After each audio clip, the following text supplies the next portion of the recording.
சாமானிய நாயகன் தமிழக தாயமேற்க உறுதி கொண்ட ஒரு மகன் அடித்தட்ட பார்த்தவன் அரியணையும் பார்த்தவன் புரட்சி தலைவி வழி புலியனவே நடந்தவன் வாழ வாழ வைக்க சீறி வந்த மகன் ஏழு கலப்ப குடிச்சு மேல ஏறி வந்த மகன் வாழ வாழ வைக்க சீறி வந்த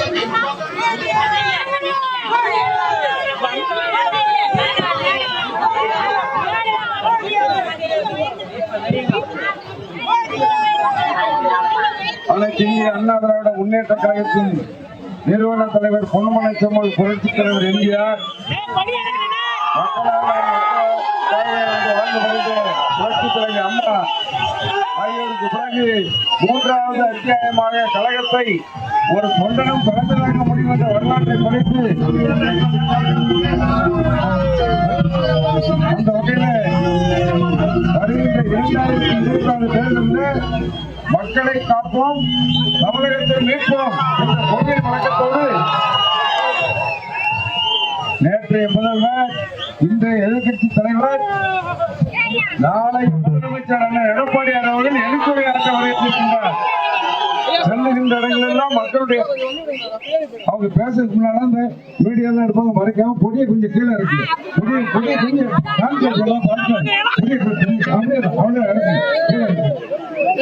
அந்த வகையில சிறப்பு ஏற்றாங்க நம்முடைய அண்ணன் மாண்புமிகு எடப்பாடியார் அவர்கள் மக்களை காப்போம் தமிழகத்தில் நிற்போம் என்ற கொள்கையை முழக்கத்தோடு வருகின்றார்.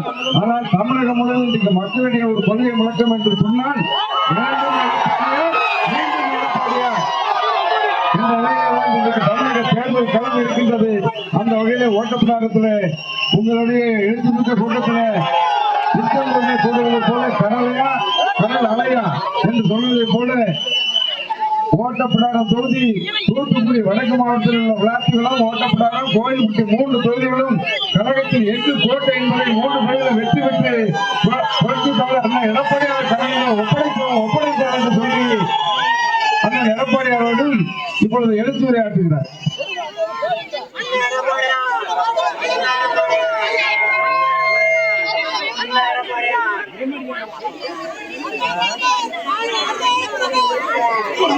புரட்சித் தலைவர் எம்ஜிஆர், புரட்சித் தலைவி அம்மா இருவரு தெய்வங்களை வணங்கி இந்த எழுச்சி பயணத்திலே தலைமுறையாற்றிய இந்த மாவட்டத்தின் மண்ணின் மைந்தர் முன்னாள் அமைச்சர் மாவட்ட கழக செயலாளர் அன்பு சகோதரர் திரு கடம்பூர் ராஜ் அவர்களே, மாற்றவந்த நிகழ்ச்சியிலே பங்கு பெற்றிருக்கின்ற முன்னாள் அமைச்சர் அறிவிச்சார் உதயகுமார் அவர்களே, முன்னாள் அமைச்சர் டாக்டர் சி விஜயபாஸ்கர் அவர்களே, முன்னாள் எம்பி பன்னீர்செல்வம் அவர்களே, முன்னாள் எம்பி முன்னாள் எம்எல்ஏ சகோதரர் திரு டி மோகன் அவர்களே,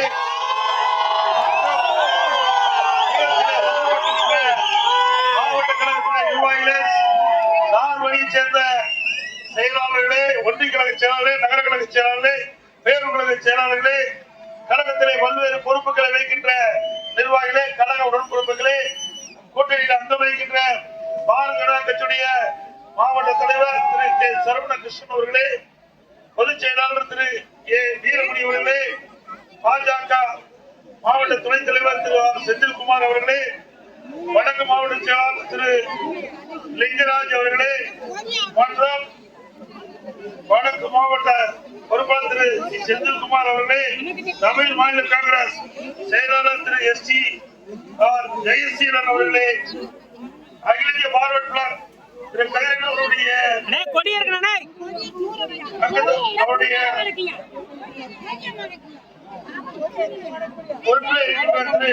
முருகேசபாண்டியன் அவர்களே, கூடியிருக்கின்ற பெரியவர்களே,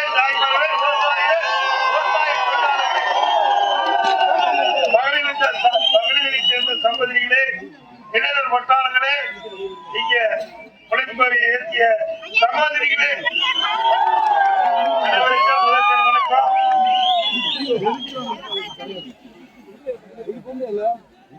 கிட்டத்தட்ட நீங்க 6 மணிக்கே வந்து சொன்னாங்க. கிட்டத்தட்ட 1.5 மணி நேரம் ஆயிடுது. நீங்க அங்க கோயில்பட்டியிலிருந்து வருவதற்குள்ள கொஞ்சம் காலதாமதம் ஏற்பட்டு விட்டது. இதை நீங்கள் பொறுத்தள்ள வேண்டும் என்ற அன்போடு நேரங்களை கேட்டு எல்லாம் வாங்கின பொழுது மகிழ்ச்சி. நானும் உங்களை போல விவசாய குடும்பத்தில் இருந்து ஒரு விவசாயி ஒரு முதலமைச்சராக வருவதற்கு உங்களை போல் இருக்கின்ற விவசாய தொழிலாளி சிறப்பான ஆட்சி கொடுத்தோம். மீண்டும் உங்களுடைய ஆதரவோடு அனைத்து இந்திய அண்ணா திராவிட முன்னேற்ற கழக ஆட்சி 2026 மலரும். விவசாயிகள் விவசாய தொழிலாளர்களை வாழ வைக்கிற அரசு. விவசாயிகளுக்காக அதிமுக ஆட்சியில் ஏராளமான திட்டங்களை நாங்கள் கொண்டு வந்து நிறைவேற்றுகிறோம். இன்னைக்கு இயற்கை சீற்றம், புயல், வெள்ளம், இப்படி வறட்சி வருகின்ற காலகட்டத்தில் பயிர் காப்பீட்டு திட்டத்துல அதிகமா விவசாயிகளுக்கு இழப்பீட்டு தொகையை பெற்றுத்தந்த அரசு அதிமுக அரசாங்கம். ஒரு 5 ஆண்டுல எந்த ஆட்சியிலும் செய்யல.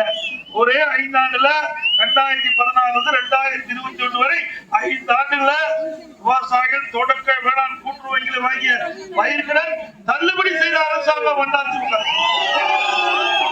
இதான் கண்மாய் நிறைந்த பகுதி. அந்த கண்மாயில பல ஆண்டுகளாக அங்க தூர் வாராம இருந்தது. அதை தூர் வாரவனுக்கு விவசாய இடத்துல கோரிக்கை வச்சாங்க. அந்த கோரிக்கையை ஏற்று அம்மாவுடைய அரசு இந்த பகுதியில் இருக்கின்ற கண்மாய்கள் முழுவதும் பெரும்பாலான கண்மாய்கள் இன்னைக்கு அதிமுக ஆட்சியில தூர் வாரப்பட்டது. இந்த கண்மாய்கள்லாம் இன்னைக்கு மழை காலத்துல நீர் இருப்பது. இன்னைக்கு தமிழ்நாடு முழுவதும் ஏரி, குளம், கண்மாய்கள் 14,000 பொதுப்பணித்துறையின் சார்பாக அதுல 6,000 ஏரி, குளம், கண்மாய்கள் தூர்வாரப்பட்டது. எங்கியது இந்த அரசு கைவிட்டாங்க. மீண்டும் உங்களுடைய நல்ல ஆதரவோடு ஆட்சி அமைந்த பிறகு எங்கிய கண்மாய்கள் அனைத்தும் தூர்வாரப்படும். அந்த தூர்வாரப்பட்ட மண்டல் விவசாயிகள் இலவசமா நிலத்துக்கு பயன்படுத்தலாம். அது மட்டுமில்ல, இந்த பகுதியில் விவசாய தொழிலாளி பசு வீடுகள் கட்டி கொடுத்தோம். அற்புதமான பசு வீடுகள், அதையும் நிறுத்திட்டாங்க. மீண்டும் அதிமுக ஆட்சி மலர்ந்தவுடன் ஏழைகளுக்கு வீட்டுமனை, தாழ்த்தப்பட்ட மக்கள் வீட்டுமனை இருந்தா அந்த வீட்டுமனையில அற்புதமான கான்கிரீட் வீடு கட்டி கொடுத்தாங்க.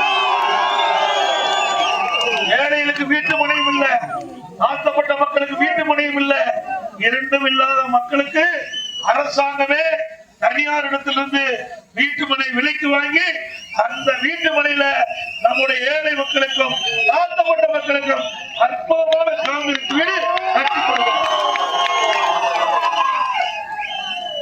அது மட்டுமல்ல, அதிமுக ஆட்சி இருக்கின்ற வரை நம்முடைய ஏழை பெண் தொழிலாளிக்கு பறவை மாடுகள் கொடுத்தோம், விலையெல்லாம் ஆடுகள் கொடுத்தோம், விலையெல்லாம் கோழி கொடுத்தோம். எல்லாமே நிறுத்தி விட்டார்கள். மீண்டும் அம்மாவுடைய அரசு அமைந்த பிறகு இந்த திட்டம் எல்லா ஏழை தொழிலாளிகளுக்கும் பறவை, பசு, ஆடு, கோழி எல்லாம் மீண்டு வளர்க்கப்படும். அது மட்டும் நம்ம வளர்க்கின்ற பசு ஒரு நாளைக்கு கலப்பின பசு நான் வெளிநாடு அமெரிக்கா சென்றேன். ஒரு பசு 65 லிட்டர் பால் கறக்கு. ஒரு பசு 65 லிட்டர் பால் கறக்கு. அதே கலப்பின பசுவை நம்ம தமிழ்நாட்டில் உருவாக்கி நம்முடைய விவசாய தொழிலாளிக்கு இலவசமா கொடுக்கும். அந்த திட்டத்தின் அடிப்படையில தான் சேலத்துக்கு பக்கத்துல 1020 ஏக்கர்ல 1000 கோடியில பிரம்மாண்டமான கால்நடை பூங்கா கட்டி முடிச்சு தருவாயில ஆட்சி மாற்றம் இருக்கும்.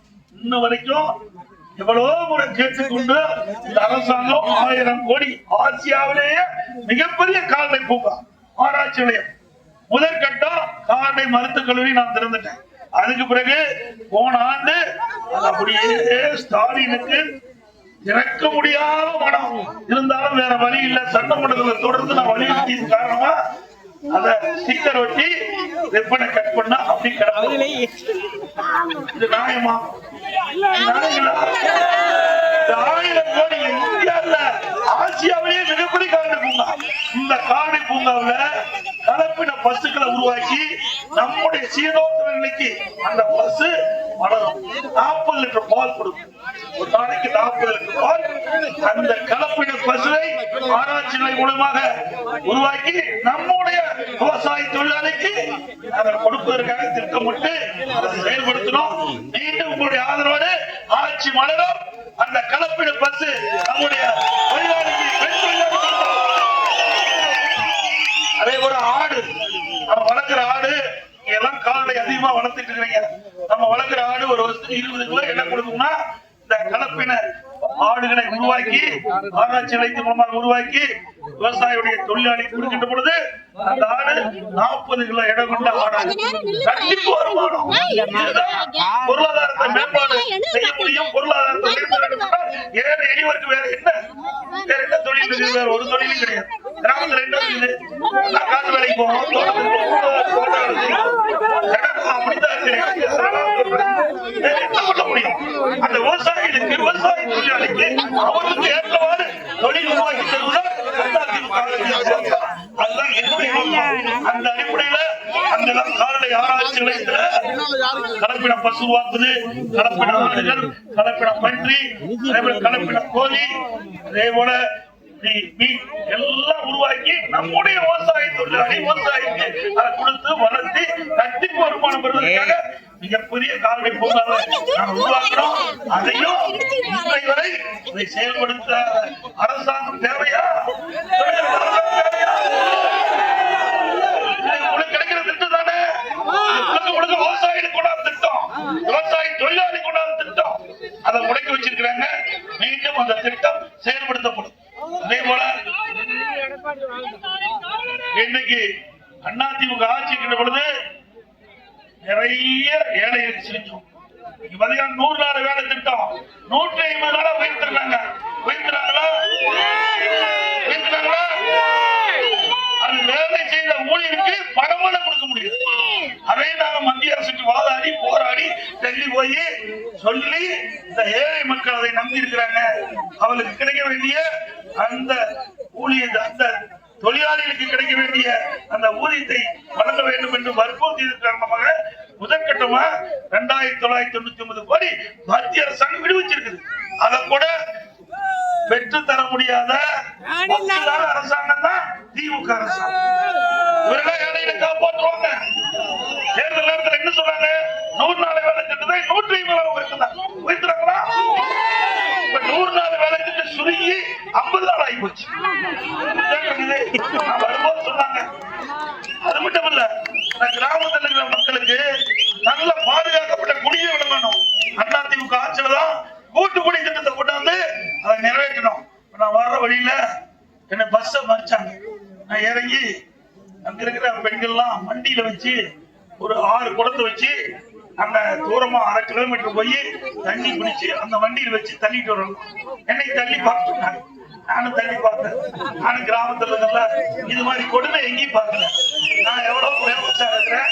ஆனா இப்படிப்பட்ட கொடுமை இந்த பகுதியில் இருக்குது. அதை முழுவதையும் அகற்றப்படும். தேவையான அளவுக்கு குடிநீர் வசதி செய்து கொடுக்கும். என்னுடைய அரசு நிச்சயமாக உறுதியாக இந்த கிராமப்புற மக்களுக்கு பாதுகாக்கப்பட்ட குடிநீர் எந்த பகுதியிலும் தடையில்லாம கொடுப்போம். இது உறுதி. இது அடிப்படை தேவை. பார்க்கும்போது 1/2 கிலோமீட்டர் இந்த வண்டி தள்ளிட்டு போய் எண்ணெய் தண்ணி குடிச்சு அதை இழுத்து கொண்டு வீட்டுல விட்டுட்டு வேலைக்கு போக முடியும். ஒரு கடினம். இதெல்லாம் ஏற்றுக்கொள்ள முடியாத ஒரு விஷயமாக இருந்தாலும் அதிமுக ஆட்சியில உங்களுடைய பிரச்சனை தீர்க்கப்படும். அதே போல இன்றைக்கு கிராமத்திலிருந்து நகரம் வரை அரசு பள்ளி முடித்த மாணவர்கள் இன்னைக்கு 41% மாணவர்கள் அரசு பள்ளியில படிக்கிறாங்க. அத்தனையும் ஏழைகள், விவசாய தொழிலாளி, ஏழை தொழிலாளி மகள் தான் நம்முடைய அரசு பள்ளியில படிக்கிறாங்க. 41% தான் 3,80,000 பேர் படிக்கிறாங்க. அதுல 2017-18ஆம் ஆண்டு நான் முதலமைச்சர் இருந்த காலத்துல வெறும் 9 பேர் தான் நீட் தேர்வு தேர்ச்சி பெற்று மருத்துவ கல்வி படிச்சாங்க. எதிர்கட்சி கோரிக்கை வைக்கல, பொதுமக்கள் கோரிக்கை வைக்கல. நானும் அரசாங்க பள்ளியில எங்க ஊர்ல படிச்ச காரணத்தினால இது என்னுடைய சிந்தனைக்கு வைத்தது. இது அற்புதமான திட்டத்தை கொண்டாடணும். நான் ஓய்வு பெற்ற நீதிபதி அவர்கள் மூலமாக இதை விசாரிக்க சொல்லி அவர் கொடுக்கப்பட்ட அந்த தகவல் அடிப்படையில் 7.5% உள்ளிடஒதுக்கீடை கொண்டு வந்து சட்டம் இயற்றப்பட்டு அந்த உள் இடஒதுக்கீட்டின் மூலமா 2818 அரசு பள்ளியிலே படித்த ஏழை எளிய மாணவமானது இன்னைக்கு MBBS மருத்துவ கல்வி படிக்கிறாங்க. அதுவும் இந்த ஏழை மாணவர்கள் மருத்துவ கல்வி கட்டணம் செலுத்த இயலாது. அதற்காக அரசாங்கமே அந்த மருத்துவ கல்வி கட்டணத்தை செலுத்தும் என்று சொல்லி அதை செலுத்திய அரசாங்கம் அதிமுக. ராமநாதபுரத்திலிருந்து துவங்கின பொழுது ஒவ்வொரு 5 பெண்கள் 4 ஆண்கள் என்னை வந்து சந்திச்சாங்க. ஐயா, நீங்க கொடுத்தது நாங்கெல்லாம் ஏழைகள், எங்களுடைய குடும்பத்துல ஏழையா பிறந்த காரணத்தினால நாங்கெல்லாம் மருத்துவ கல்வி படிக்கணும் கனவு கூட நினைக்கல. உங்களுடைய திட்டம் 7.5% இடஒதுக்கீட்டுல இடம் கிடைச்சு நாங்க MBBS படிக்கிறோம். உண்மையிலேயே மகிழ்ச்சி. ஏண்டா நான் கொண்டு வந்த திட்டத்துல இன்றைக்கு ஏழை மாணவர்கள் மருத்துவராக என்று சொன்னால் அது எனக்கு கிடைத்த மிகப்பெரிய பாக்கியமா நான் பார்க்கிறேன். அது மட்டும் இல்ல, கிராம நிறைந்த பகுதி. இங்கிருந்து ஏதாவது யாருக்காவது நோய் ஏற்பட்டா ஒரு 20 கிலோமீட்டர் சென்று தான் மருத்துவரை சிகிச்சை பெற முடியும். அந்த நிலை மாற்ற வேண்டும் என்பதற்காக அம்மாவுடைய அரசு நான் முதலமைச்சர் காலகட்டத்தில் அம்மா மெடிக்கல் கொண்டாங்க. எங்கெல்லாம் ஏழை மக்கள் அதிகமா வசிக்கிறாங்களோ அந்த பகுதியை தேர்ந்தெடுத்து அங்க ஒரு அம்மா மெடிக்கல் தொடங்கப்பட்டு அதுல ஒரு MBBS டாக்டர், அங்க ஒரு நர்ஸ், அங்க ஒரு மருத்துவ உதவியாளரை நியமிக்கப்பட்டு மிக சிறப்பா சிகிச்சை அளிச்சுட்டு இருந்தோம் ஏழை மக்களுக்கு.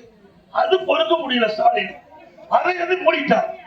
மீண்டும் அதிமுக ஆட்சி உங்களுடைய துணையோடு மலரும் நிறுத்தப்பட்ட அம்மா மெடிக்கல் 2000 அடுத்த 4000 அம்மா மெடிக்கல் கிராமத்தில் சிகிச்சை பெற வேண்டும். இது ஏழைகளை கொடுக்கின்ற ஒரு சாதனை. ஏழைகளுக்கு இப்படிதான் செய்ய முடியும். ஏழைகள் மருத்துவ சிகிச்சை கிடைக்கணும்னா சாதாரண விஷயம் இல்ல. ஏழைகள் பாதிக்கப்பட்டு அந்த பாதிப்புக்குள்ளாகின்ற ஏழைகளை காப்பது ஒரு அரசாங்கத்தின் கடமை. அந்த அடிப்படையில் தான் நாங்கள் இந்த திட்டத்தை கொண்டாடணும். அதையும் மூடுவிழா பண்ணிட்டார். அதே போல காணிக்கு தங்கம் 7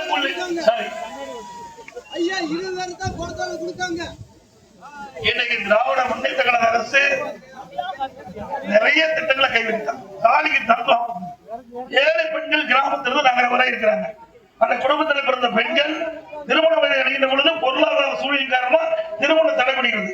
இதை புரட்சித் தலைவி அம்மாவர்கள் அந்த திருமணம் உரிய நேரத்தில் பெண்களுக்கு நடக்க வேண்டும் என்ற அடிப்படையில 27,000 50,000 நாளைக்கு தங்க ஒரு பவுன், இன்னைக்கு 75,000 ஒரு பவுன், 27,000 50,000 இன்னைக்கு தாலிக்கு தங்க என்ற அடிப்படையில சுமார் 6 லட்சம் பேருக்கு அதிமுக ஆட்சியில திட்டத்தை கொண்டாந்து நடைமுறைப்படுத்தினோம். அதே இன்னைக்கு அரசு பள்ளி படிக்கின்ற மாணவர்களுக்கு விஞ்ஞான கல்வி, அறிவுபூர்வமான கல்வி கிடைக்க வேண்டும். லேப்டாப் கொடுத்தாங்க, அதையும் திமுக ஆட்சியில நிறுத்திட்டாங்க.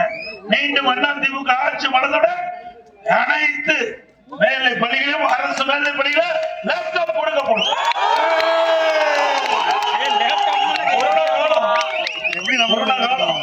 ஓராண்டு கொரோனா காலத்துல வருமானம் இல்ல, அரசாங்கத்துக்கு எந்த வருமானம் இல்ல, தொழிற்சாலை மூடிட்டாங்க, கடையை மூடிட்டாங்க, பிராந்தி கடை எல்லாம் மூடியாச்சு. எதுலயும் வருமானம் கிடையாது, பத்திரப்பதி கிடையாது, ரோட் டாக்ஸ் கிடையாது, GST கிடையாது, ஒண்ணும் இல்ல.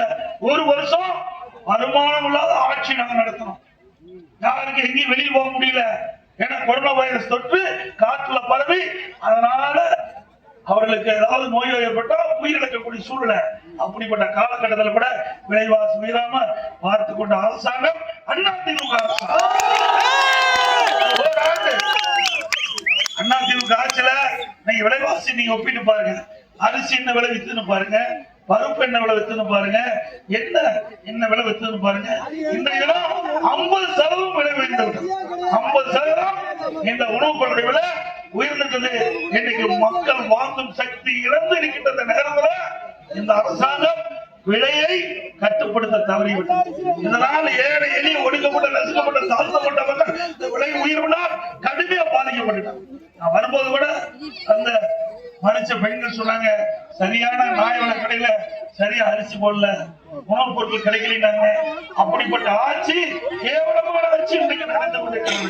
இதற்கு அனைத்து இந்திய அண்ணா திராவிட முன்னேற்ற கழக அரசு வருகின்ற பொழுது இதற்கெல்லாம் விடுவு காலம் விலக்கம் என்பதை இந்த நேரத்தில் அதே போல திமுக தேர்தல் நேரத்துல வாக்குறுதி கொடுத்தாங்க, 525 வாக்குறுதி கொடுத்தாங்க. அதுல ஒரு 10% நிறைவேற்றல. இங்க ரேஷன் கடையில 1 கிலோ சர்க்கரை 2 கிலோ சர்க்கரை கொடுத்தாங்களா?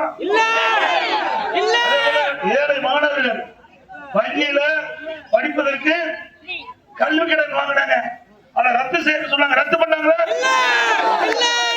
மாதம் மாதம் கேஸ் சிலிண்டருக்கு 100 ரூபாய் மானியம் கொடுக்குறாங்க, கொடுத்தாங்களாமா? பொய் தானே பேசிருக்காங்க, ஆட்சி வந்துருக்காங்க. அது மட்டும் இல்ல, இங்க படித்த இளைஞர்களுக்கு வேலைவாய்ப்பு பெற்று படித்த இளைஞர்களுக்கு வேலைவாய்ப்பு கிடைக்கும் சொல்லி தமிழ்நாட்டுல 2021 திமுக தேர்தல் அறிக்கையில தமிழகத்துல 5 லட்சம் காலி பணியிடங்கள் அரசியல் சொன்னாங்க. 3 லட்சம் காலி பணியிடங்கள் அரசு அலுவலர்கள், அரசு சார்ந்த துறையில 2 லட்சம் காலி பணியிடங்கள், மொத்தம் 5 லட்சம் காலி பணியிடங்கள் இருப்பதாகவும் திமுக ஆட்சிக்கு வந்த உடனே இந்த பணி நிலைமைகளுக்கு வேலைவாய்ப்பு உருவாக்கி தருகின்ற விதமாக அனைத்து காலி பணியிடங்கள் நிரப்பப்படும் சொன்னாங்க. கடந்த சட்டமன்ற கூட்டத்தொடர்ல இதுவரைக்கும் 50,000 காலி பணியிடங்கள் தான் நிரப்பதா சொன்னாங்க. ஆனா இந்த ஆட்சி வந்து 4 வருஷ காலத்துல 75,000 பேர் பணி ஓய்வு பெற்றுட்டாங்க. நியமிச்சது 50,000, பணி ஓய்வு 75,000. ஏற்கனவே காலி பணியிடம் 5 லட்சம். எப்படி இளைஞர்களை ஏமாற்றுகிறார் என்பதை சிந்தித்து பாருங்க. ஆட்சி இருக்க வேணுமா? அப்புறம் கொஞ்சம் கடன்லாம் வாங்கல, சும்மா ஒவ்வொருத்தர் மேலையும் லட்சக்கணக்கான கடன் வாங்கி வச்சுட்டாரு ஸ்டாலின். 4 ஆண்டு 50 மாதத்துல 4,38,000 கோடி கடன் வாங்கியாச்சு. இந்த ஆண்டு 1 லட்சம் கோடி கடன் வாங்க போறாங்க.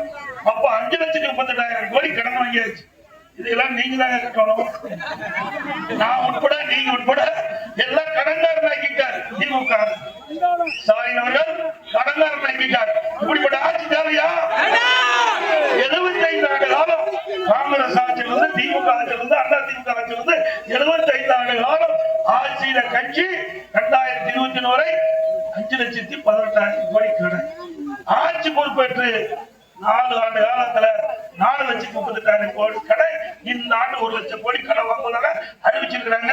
இந்த திராவிட முன்னேற்ற கழக ஆட்சி 5 ஆண்டு காலத்துல 5,38,000 கோடி கடன் வாங்கி நாட்டு மக்களை கடன்காரனாக்குனதுதான் இந்த ஆட்சியினுடைய சாதனை. வேற எந்த சாதனையும் கிடையாது. இதெல்லாம் எப்படி கட்டுறது? வரி போட்டு தான் கட்டியும், வரி போட்டு தானே கட்டியாகணும். வேற எந்த வழியில அரசாங்கத்துக்கு வருமானம் இருக்குது? எல்லா வருமானத்தையும் முடிச்சு கட்டிட்டார் திரு ஸ்டாலின். ஆனா கால்பந்தயம் நடத்துறதுக்கு பணம் இருக்கு. கால்பந்தயம் நடத்த வேண்டிய அவசியமா? நாடு இருக்கிற நிலைமையில சென்னை மாநகரத்துல திரு உதயநிதி அவர்கள் கால்பந்தயம் நடத்துறார்.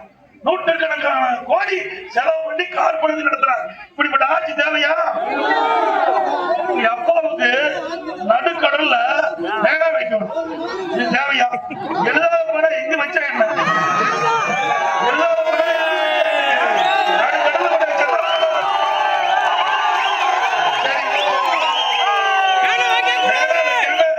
நீங்க ஆசைப்பட்டீங்க உங்களுடைய அப்பாவுக்கு அவருடைய நினைவு மண்டபம் இருக்குது. அவருடைய நினைவு மண்டபம் பேனா ஆபீஸ்ல கட்டிக்கிறீங்க. அந்த இடத்துல ஒரு 2 கோடியில பேனா வைங்க. யார் வேணுங்கிறா?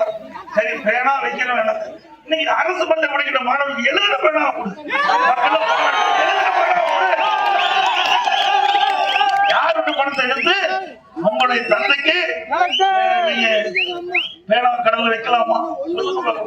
ஏன் ஆயிரக்கணக்கான கோடி திரு ஸ்டாலினுடைய அவருடைய குடும்ப சொத்து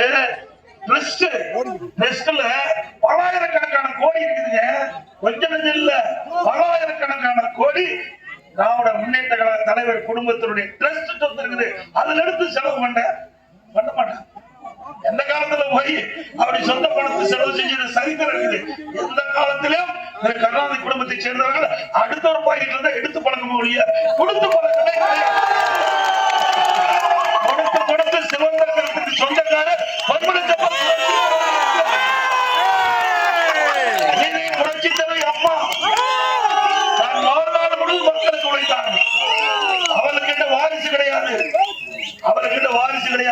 இங்க இருக்கின்ற மக்கள் தான் வாரிசாக அதனாலதான் இன்றைக்கும் இந்த இயக்கத்தை யாராலும் அழிக்க முடியல. ஏன் அழிக்க முடியல? இது தெய்வ புறவிகள் உருவாக்கிய கட்சி. எந்த கொப்பனால அழித்து பார்க்க முடியாது. இதெல்லாம் உங்களை போதுகின்ற மக்களால் தேர்ந்தெடுக்கப்பட்ட நிலையான கட்சி அதிமுக கட்சி. 2026 சட்டமன்ற பொதுத் தேர்தல் போது உங்களுடைய மகத்தான ஆதரவை நல்குங்கள் என்று கூறி எங்களுடைய வேட்பாளருக்கு உங்களுடைய ஆதரவை தாருங்கள். எங்களுடைய வேட்பாளரை வெற்றி பெற செய்யுங்கள். அதிமுக ஆட்சியிருக்கிற பொழுது தைப்பொங்கல் என்று எல்லா குடும்ப அட்டைக்கும் 2500 ரூபாய் வழங்கிய அரசு அதிமுக. அதே போல பொன்மனச்செம்மல் புரட்சித் தலைவர் எம்ஜிஆர் இருக்கின்ற பொழுது அந்த குடும்ப அட்டைக்கு நம்முடைய கிராம மக்கள் இருந்து நகர மக்கள் வரை அனைவருக்கும் விலையெல்லாம் வேஷ்டிகளை கொடுத்தாங்க. இந்த அரசாங்கம் திமுக அரசாங்கம் வந்த பிறகு வேஷ்டி கொடுத்தா சேலை கொடுக்குது, சேலை கொடுத்தா ரெண்டுமே சில இடத்துல கொடுக்கல. இந்த ஒரு படத்துல கவுண்டமணி செஞ்சு அந்த கதையா இன்னைக்கு தமிழ்நாடு இருக்குது. மீண்டும் அதிமுக ஆட்சி மலர்ந்தவுடன் தீபாவளி பண்டிகை போது நம்முடைய தாய்மார்களுக்கும் சகோதரிகளும் அற்புதமான சேலைகள் வழங்கப்படும். அதிமுக தீபாவளி பண்டிகை வழங்கப்படும்.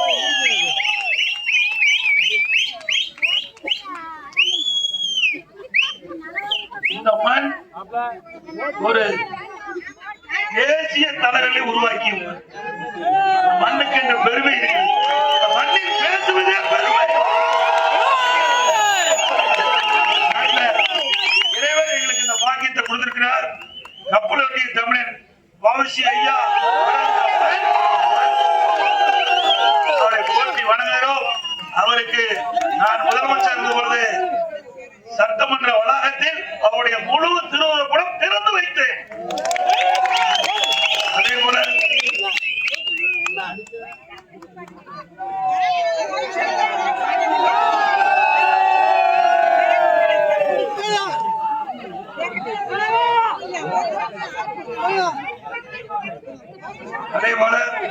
வீரன் சுந்தரலிங்கம் அவர்களுக்கு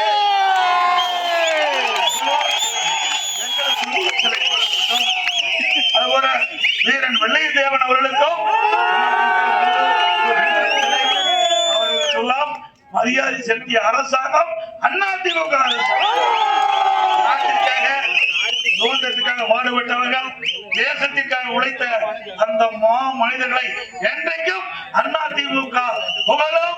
அவர்களுக்கு உண்டான மரியாதை தொடர்ந்து செலுத்தப்படும் என்ற செய்தி இந்த நேரத்தில் தெரிவித்து மக்களை காப்போம், தமிழகத்தை மீட்போம், மக்களை தமிழக